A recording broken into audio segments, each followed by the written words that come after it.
then, in the beginning of the 13th century, Catholics in the West pick out a map and see, oh, there's this tiny, tiny part in the East that we haven't brought God to yet. So let's go and do that. What this meant? Come and rob us naked. So the Danish and the German crusaders started coming here at the same time. The Danes got here first, so they were the ones who were left in charge of Estonia. But more importantly, what the Crusades looked like to us, the Estonian peasants. Some Danish men ran here with their swords, took them out, slashed them around, sprayed some water, mumbled a couple of words, and then said, "You work on field." So basically we became slaves to the Danes, and from there on to whoever conquered Estonia. So our history is basically a history of conquerings. You get the Danes, then you get the Germans, then you get the Great Slavonian War where 7 kings tried to get a peace. Who ended up being successful? Mainly the Swedes, but shortly we were also conquered by Polish Lithuania. And then of course Russia, and then we get to the 20th century. Now before this, conquerings. But somehow throughout all the conquerings we realized that there's a mass of Estonians who are usually peasants. We have our own culture, we have our own language, we have our own stories, so our own folklore. What we don't have is our own country. So the French Revolution happened in the 18th century. That was kind of the first idea of the nation state. Estonians are slow. We got the same idea 2 centuries later. But at least we got it. So on the 24th of February 1918, Estonia declares itself an independent nation. Now, given that the history before this is a history of conquerings, how long do you think this independence lasted? Any guesses? 20 years? 22 years? Any other guesses? What did you say? I think you said something quite right. A couple of days, but divide that by two. So it was actually 1 day. The next day, German forces occupy Estonia. The good thing, they decide to leave in November. What happens then? Russia discovers that a piece has fallen off from the Russian Empire, that is Estonia, and we kind of want to get it back. So from 1918 to 1920, we were in the War of Independence against Russia. Now Estonia is this tiny, Russia is still the same size as Pluto. But miraculously, the Estonians won. We're a grand nation.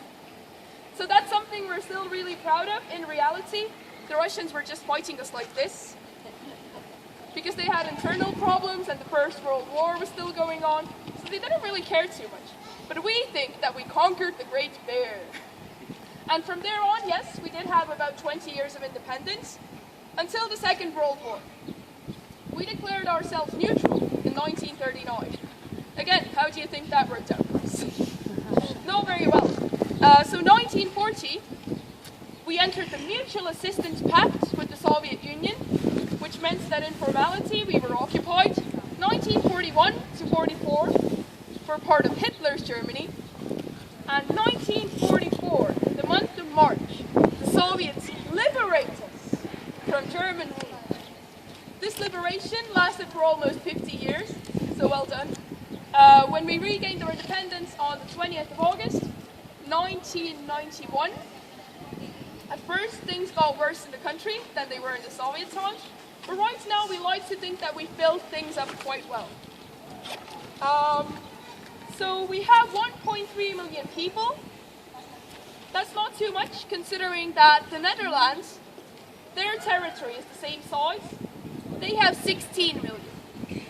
But what we lack in people, we make up in trees, as you'll see on the tour as well. 70% of Estonian territory is forest. We're part of the European Union since 2004, also part of NATO since that year. We started using the euro in 2011, which we're not too happy about, but oh well. The Estonians don't protest anything, usually, because we always think things could be worse. And our language Estonian.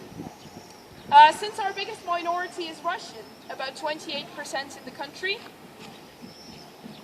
there's just a tiny bit over 1 million people in the world who actually speak this language. So we're kind of like a dying breed. Soon we'll be like unicorns, a nice legend, and that's it. But for now, the language still persists. And it's a really weird one. It's in the same language group as Finnish and Hungarian, so Finno-Ugric languages. And it has a lot of vowels. My favorite words, well, in English, night. In German, the same word, Nacht. In Russian, Noche. The Estonians just say, and that's it. The best word, the second best word, is the edge of the ice, where you have 4 vowels in a row. Yeah, and that's an actual word. Right, so it's a really weird language, sounds kind of like Lord of the Rings Elvish. We like to think we're doing quite well, because we call ourselves E-Estonia, which means Electronic Estonia. So Wi-Fi is basically considered a human right. If you're willing to pay, you can even get Wi-Fi in forests. So that's something, again, that we're quite proud of. Do you have any questions about Estonian history? We will talk more about it as we go along on the tour as well. Was there any blood? I mean, when you were fighting for independence? The first time, yes. 1918 to 1920 was quite filled with quite furious battles. But 1991, before this, the Singing Revolution, when we were trying to get free from the Soviet Union, was a blood-free revolution. And that's something we're quite proud of. The biggest event in the Singing Revolution was on the 23rd of August 1989, where 3 Baltic capitals were joined by 600 kilometers of people holding hands in unison against the Soviet Union. But before this, yes, quite bloody battles. Good, thank you. Any